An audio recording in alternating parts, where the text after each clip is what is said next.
ጎንደርና ጎጃም፣ ወሎና ሸዋ በፋኖ የትጥቅ ትግል ውስጥ የሚታዩ ጥርስ ውስጥ እንደገባ ስንጥር የሚጠዘጥዙ የጎጠኝነት ስሜቶች አሁን ዘመነ ካሴ ይሉት የአፋብን ሊቀመንበር እድሎችን ሁሉ ለመጠቀም ያሰፈሰፈ የመጣውን ሁሉ በጎጃምኛ ስልት ለመቃኘት የቋመጠ ሰው ሆኗል። ብዙዎች የትችት ጅራፋቸውን መዘው የሚገርፉት የጎጃም ጎጠኛ ነው ብለው ነው ዘመነ ካሴን።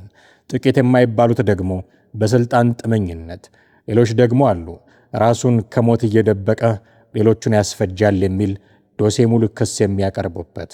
አሁን እየተሰማ ያለው ደግሞ ዘመነ ካሴ እድሉን ካገኘ ወቅቱ ከተመቻቸለት እንዴት ነህ ብሎ የሚደውልለት ባለስልጣንም ብቅ ካለ ከመደራደርና እጅ ከመስጠት አይመለስም እያሉት ነው።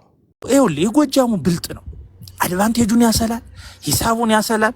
አላዋጣው ሲል አፋጎ ሆነ፣ መልሶ አፋብሃ ሆነ፣ አፋብን ሆነ። አፋብን ላይ ደግሞ አላዋጣው ካለ ካረጋ ከበደ ጋር በጓሮ ይስማማና እኛ ሀገራችን አንወጋም ይላል። ለናሬሽን ችግር የለበት። የጎጃም ሸንጎ ቡድን የጎጃም ባዴን የናሬሽን ችግር የለበት። በእናሳምነውና በእናምባቸው ያለው ናሬሽን እኮ ነገ ደግሞ እየተለበለበ መቀሌ አብሮ የሚቀጠቀጠው የወሎን ፋኖ ላሽልና ኢትዮጵያን አንወጋም ከጠላት ጋር ሊልህ ይችላል። ይሉንታ የለውም። ሲታጠፍ ፍሬቻ ያሳየህም የሸንጎ እኔ ባይዘው የጎጃሙ ብልጥ ነው፣ ፈሪ ነው። ብቻውን መስራት አይፈልግም፣ ፊት ለፊት አይጋፈጥም፣ ፈሪ ነው። በነገር ላይ የጎጃም ብአዴን የሸንጎ ፍላጎት ፈሪ ነው። እናምባቸውን በደንብ ነበር የሚፈራቸው። ተንቀጥቅጦ ደፋሩን ጎንደሬውን አሳምነውን ነው ያመጣው። እነ ከፌን ነው ባንተን ለመብላት ጎንደሬውን ነው ያስነሳው። ራሱ ሄዶ መብላት አይችልም፣ ራሱ ሄዶ መተኮስ አይችልም፣ ፊት ለፊት አይገጥምም፣ ፈሪ ነው። በታሪኩ ጎጃም ከበላይ ዘለቀ ውጭ ፊት ለፊት ገጥሞ የሚያውቀው ነገር የለም። በሰሜኑ ጦርነት ታይተዋል። ወሎ አካባቢ ሰርቀው ነው የተመለሱ። እስኪ ደሴ ልጆች ጠይቋቸው። የዘመነ ፋኖ ቡቲክ ሁሉ ቀርቶታል እንዴ? ዘርፎ ሲሄድ ሱሪ፣ ጫማ፣ ፓንት። ለምሳሌ ባበርግሌ በሰቆጣ ባበርግሌ ወረዳ በሰቆጣ ዞን አንድነቱ ተጀምሯል። እንዲሁም ለመላው የትግራይ ሕዝብ በተመለከተ እንኳን ደስ አላችሁ መልእክት ማስተላለፍ ፈልጋለሁ። በአማራ ክልል ዋግምራ ብሔረሰብ አስተዳደር ዞን የአገው ዴሞክራሲያዊ ንቅናቄ አዴን ታጣቂዎች አበርጌሌና ጻግበጂ ወረዳዎችን ሙሉ ለሙሉ መቆጣጠራቸውንና ማህበረሰቡ በስጋት ሸሽቶ መፈናቀሉን የአካባቢው አስተዳደርና ነዋሪዎች ተናገሩ። ከሁለት ዓመት በፊት ከመንግስት ጋር የሰላም ስምምነት ፈርመው የነበሩት የአገው ታጣቂዎች ካለፈው ሚያዝያ ወር ጀምረው 2 ወረዳዎች እንደተቆጣጠሩ 5 የአካባቢው ነዋሪዎችና የዞኑ ጸጥታ መምሪያ ነግረውኛል ብሎ ቢቢሲ አማርኛ ዘግበዋል። የአዴን ኃላፊዎች ወረዳዎቹን እንደተቆጣጠሩ አረጋግጠው ነዋሪዎቹ ግን አልተፈናቀሉም በማለት አስተባብለዋል። በአበርገሌ ወረዳ ሚያዝያ 12 ቀን 2018 ዓ.ም በአካባቢ ሚሊሻዎችና በታጣቂዎች መካከል በከባድ መሳሪያ የታገዘ ግጭት ከተቀሰቀሰ በኋላ የአዴን ኃይሎች በከፊል ተቆጣጥረውት የነበረውን ወረዳ ሙሉ ለሙሉ መቆጣጠራቸው ተነግሯል። ቀኑን ሙሉ ውሏል በተባለው ውጊያ የአዴን ኃይሎች ከህወሓት ታጣቂዎች ጋር ተቀናጅተው እንደተሳተፉ ነዋሪዎች የዞኑ አስተዳደርም ጭምር አመልክተዋል። የአዴን የሚዲያና ኮሚኒኬሽን ኃላፊ አቶ ሙሉጌታ ካሴ ከህወሓት ኃይሎች ጋር ተጣምረው መዋጋታቸውን አስተባብለው አመራሮቻችንን አፍነው ለመውሰድ ሲሞክሩ ግጭቱ ተቀስቅሷል በማለት ተገፍተን ነው ወደ ግጭት የገባ ነው ብለዋል። የዋግምራ ዞን የጸጥታ መምሪያ ኃላፊ 50 አለቃ አዘዘው አዳነ ይህ ከእውነት የራቀ ነው በማለት አስተባብለው የአዴን ታጣቂዎች ቀድመው በመዘጋጀት ጥቃት በመፈጸማቸው ግጭቱ እንደተቀሰቀሰ ተናግረዋል። በወረዳው ግጭቱ የተቀሰቀሰው በታጣቂዎች እንቅስቃሴ ጉዳይ አለመግባባት በመፈጠሩ እንደሆነም ነዋሪዎች ተናግረዋል። በመኪናው ላይ እያሉ ነው ውጊያ የጀመረው ያሉ አንድ ነዋሪ ሎጂስቲክስ ሊያሳልፉ ከመጡ የአዴን ታጣቂዎች ጋር ተኩስ ተጀመረ። 20 እና 30 ደቂቃ ጠብቆ በሶስት ግንባር ከተማዋን ከበቧት ሲሉ ግጭቱ ሲፈነዳ የተመለከቱትን ተናግረዋል። በዚህ ግጭት ንጹሃን ሰዎች እንዳልተጎዱ አመልክተው ከሁለቱ ተፋላሚ ወገኖች በኩል ግን በርካታ ተዋጊዎች መገደላቸውን ተናግረዋል። የአዴን ታጣቂዎች ከህወሓት ኃይሎች ጋር ጻግብጂ ወረዳን እንዲሁ ከ2 ሳምንት በፊት እንደተቆጣጠሩም የወረዳው ነዋሪዎች ገልጸዋል። ግንቦት 18 ቀን 2018 ዓ.ም ከቀኑ 7 ሰዓት አካባቢ አዴንና የትግራይ ኃይሎች በቅንጅት ነው የገቡት እያሉ አንድ የወረዳው ነዋሪ አዝሪያ በሚባል ስፍራ በቡድን መሳሪያ የታገዘ የተኩስ ልውውጥ እንደተጀመረም ተናግረዋል። የተኩስ ልውውጡ እስከ 10 ሰዓት ከቆየ በኋላ የመንግስት ኃይሎች ወረዳውን ለቀው ወደ ሰቆጣ መውጣታቸውን ጠቁመዋል። የአዴን የሚዲያና ኮሚኒኬሽን ኃላፊ አቶ ሙሉጌታ የሐራ መሬቶችን ማለትም የትግራይ ታጣቂ ኃይል በቅንጅት አምጥቶ ውጊያ ማስከፈት ስምምነቱን አፍራሽ ነው በማለት ለግጭቱ ምክንያት ሰጥተዋል። ለትግራይ ክልል አዋሳኝ በሆኑ የዋግምራ አካባቢዎች ራሳቸውን የትግራይ ሰላም ኃይል ብለው የሚጠሩና በተለምዶ የሐራ መሬት ታጣቂዎች እንደሚንቀሳቀሱ ይነገራል። የዞኑ ጸጥታ መምሪያ ኃላፊ 50 አለቃ አዘዘው ተጨባጭ መረጃ የለኝም በማለት የሐራ መሬት ታጣቂዎችን እንቅስቃሴ እንደማያውቁ ተናግረዋል። ሁለቱም ወረዳዎች በታጣቂዎች እጅ ከገቡ በኋላ በሺዎች የሚቆጠሩ ስጋት ያደረባቸው ነዋሪዎች ቤት ንብረታቸውን ጥለው በተለይም ወደ ዞኑ ዋና ከተማ ሰቆጣ መሸሻቸውን ገልጸዋል። ከነዚህም መካከል የአበርገሌ ወረዳ ነዋሪና አርሶ አደር የሆኑት አቶ ህሉፍ ለደህንነታቸው ሲባል ቢቢሲ የመጀመሪያ ስማቸውን ብቻ እንደተጠቀመ ይናገራል። 7 ቤተሰባቸውን ይዘው ወደ ሰቆጣ መፈናቀላቸውን ተናግረዋል። በስጋት የሸሹ አንድ የመንግስት ሰራተኛ ደግሞ እኔ ከፖለቲካ ነፃ ነኝ ብዬ ነበረ፣ ግን ስልክ ሲቀሙ በየቤቱ እየዞሩ ሲፈትሹ ነገሩ አልጣመኝም። እየዞሩ ትራንስፈር አድርግ ወደሚለው ነገር ሲደረስ እየተደበቀ ነው ነዋሪው የወጣው በማለት ከ2 ቀን በኋላ አካባቢውን ለቀው መውጣታቸውን ጠቁመዋል። በዚህ አይነት ታጣቂዎቹ ከነዋሪዎቹ ላይ ንብረትና ገንዘብ እየወሰዱ መሆናቸውን እንዲሁም ቀጣይ ግጭት በመፍራት በርካታ ሰው ከመኖሪያ መፈናቀሉን የገለጹት ነዋሪው አሁን በአብዛኛው የቀሩት የሃይማኖት አባቶችና ሽማግሌዎች ናቸውም ብለዋል።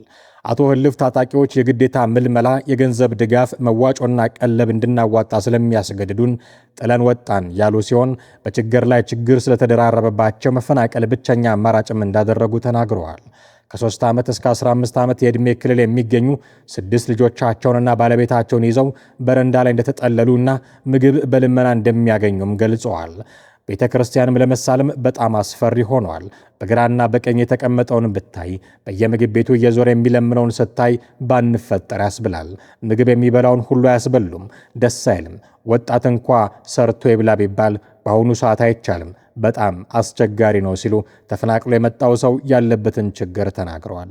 እየዞርን እንለምናለን። ልጆች ይዘን በጣም ከባድ ነው። የሰው ፊት ደስ አይልም። ለምንን ለራስም አይሆንም እንኳን ለቤተሰብ። ከነ ቤተሰብ ከፍቶት ልብስ ቀያሪ የሌለው ስታይ በጣም አስቸጋሪ ነው። ቀኑ ካለፈ እናያለን ሲሉ በተስፋ መቁረጥ ስሜት ውስጥ ሆነው ራሳቸውና ቤተሰባቸው ያሉበትን ሁኔታ አስረድተዋል። ከአበርገሌ ወረዳ ብቻ 10,000 የሚሆኑ ሰዎች መፈናቀላቸውን የጠቆሙትና ለደህንነታቸው በመስጋት ስማቸው እንዳይጠቀስ የጠየቁ የቀበሌ ሊቀመንበር የአካባቢው ማህበረሰብ ባለፉት 6 ዓመታት በጦርነትና በድርቅ ከባድ ችግር ውስጥ እንደሚገኙ ተናግረዋል። ግጭቱን ተከትሎ እርሳቸው ከሚያስተዳድሩት ቀበሌ ብቻ ከ3,000 በላይ ነዋሪዎች መፈናቀላቸውን አስታውቀዋል። ይህም 7,000 ከሆነው የቀበሌው ነዋሪ ግማሽ የሚጠጋው ልጆቹን ቤተሰቡን ይዞ ተፈናቅሎ ነው ያለው ብለዋል። የሚበላው የሚቀምሰው የለም፣ መጠለያም የለም። ዝም ብለው በረንዳ ላይ ነው የሚያድሩት። የወታደር ካምፕ ነበረ፣ እዚያ ላይ ተጠግተው ነበረ። ከዚያም ውጡ ተብሎ ልጆቹን ይዞ በረንዳ ላይ ነው የሚያድረው በማለት ያሉበትን ሁኔታ በጣም አሳሳቢ ሲሉ ገልጸውታል። ለዛሬው ብቻ ሳይሆን እኛ ለቀጣዩም ነው እየሞትን ያለ ነው። በቀደም አዝመራ ሳንዘራ ቀረን። አሁን ደግሞ ሰኔና ሐምሌ ካልዘራን በጣም ከባድ ነው። ሁላችንም ከነቤተሰባችን ሞትን ማለት ነው። ለቀጣይ ዓመትም እኮ ነው የሞት ነው ሲሉ ስጋታቸውን ተናግረዋል። የታጣቂ ቡድኑ አባል አቶ ሙሉጌታ ካሴ ግን ከመንግስት ሰራተኞች፣ የሚሊሻ ቤተሰቦችና ለንግድ ሥራ ብለው ወጥተው ከቀሩ ነዋሪዎች ውጪ ቡድናቸው ወረዳዎቹን በመቆጣጠሩ የተፈናቀለ ሕዝብ የለም ብለዋል። ቢቢሲ ያነጋገርኳቸው ያላቸው አንድ የሰቆጣ ከተማ ነዋሪም በጣም በርካታ ሕዝብ ወደ ከተማዋ መጥቷል በማለት ተፈናቃዮች በጎዳናዎችና በተጀመሩ ሕንፃዎች እንደተጠለሉም ተናግረዋል። የጸጥታ መምሪያ ኃላፊው በበኩላቸው ሲቪሉ ማህበረሰብ ብዙ እናቶች፣ ብዙ አዛውንቶች፣ ብዙ ወጣቶች ተፈናቅለው ሰቆጣ ከተማ አስተዳደር ላይ በስፋት አሉ። አብዛኛው ማህበረሰብ ተፈናቅሎ እዚሁ ከተማ አስተዳደር ነው የሚገኘው ብለዋል። ከመጣን ጀምሮ እስካሁን ድረስ የተሰጠን እርዳታ የለም፣ ምንም እርዳታ አላገኘንም ያሉት አቶ ህሉፍ ከምዝገባ ያለፈ ነገር እንደሌለም ተናግረዋል። የቀበሌው ሊቀመንበር በበኩላቸው ለተወሰኑ ሰዎች ወርልድ ቪዥን የጥሬ ገንዘብ ድጋፍ ሲያደርግ፣ ሌላ የረድኤት ድርጅት ደግሞ ለመንግስት ሰራተኞች የቤት ቁሳቁስ መስጠቱን ጠቁመዋል። ከዚህ ውጪ ምዝገባ ብቻ ነው በማለት እርዳታ እየተደረገ እንዳልሆነም ተናግረዋል። አንድ የቀድሞ የአዴን ኃይሎች አመራር ታጣቂዎችና የአማራ ክልል መንግስት የሰላም ስምምነት ከደረሰ በኋላ ከአንዳንድ ትንኮሳዎች ውጪ አካባቢው ተረጋግቶ እንደነበረ ይናገራሉ። ስምምነቱ በ2016 ዓ.ም ከተፈረመ ወዲህ በግልጽ ግጭት ውስጥ ሲገባ የአበርጌሌው የመጀመሪያው እንደሆነም አመልክተዋል። አዴን 2 ዓመታትን በዘለቀው ደም አፋሳሽ የሰሜን ኢትዮጵያ ጦርነት ወቅት የህወሓት ኃይሎችን ወግኖ በመዋጋት ስሙ ይነሳል። በ2016 ቡድኑ ትጥቅ ለመፍታትና በሰላማዊና ዲሞክራሲያዊ ትግል ለመሳተፍ ከመንግስት ጋር ስምምነት ላይ ደርሶ ነበር።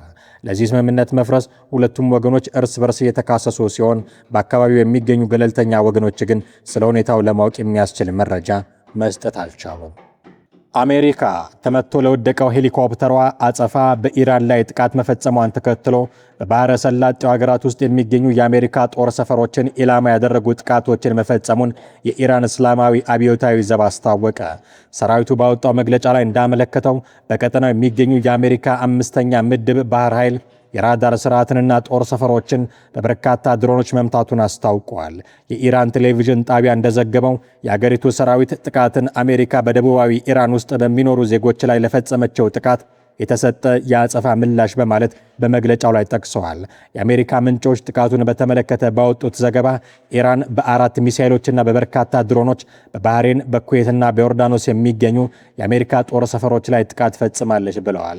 ለኢራን እስላማዊ አብዮታዊ ዘብ ቅርብ የሆነው ታስኒም የዜና ወኪል እንደዘገበው ኢራን በዮርዳኖስ በሚገኝ የአሜሪካ ጦር ሰፈር ላይ ጥቃት ፈጽማለች። በዚህም ዋነኛ ኢላማ የነበረው እጅግ ዘመናዊ የሆኑት የአሜሪካ F-35 ተዋጊ ጀቶች የሚቀመጡበት መጠለያ መሆኑን ዘቡን ጠቅሶ ዘግቧል።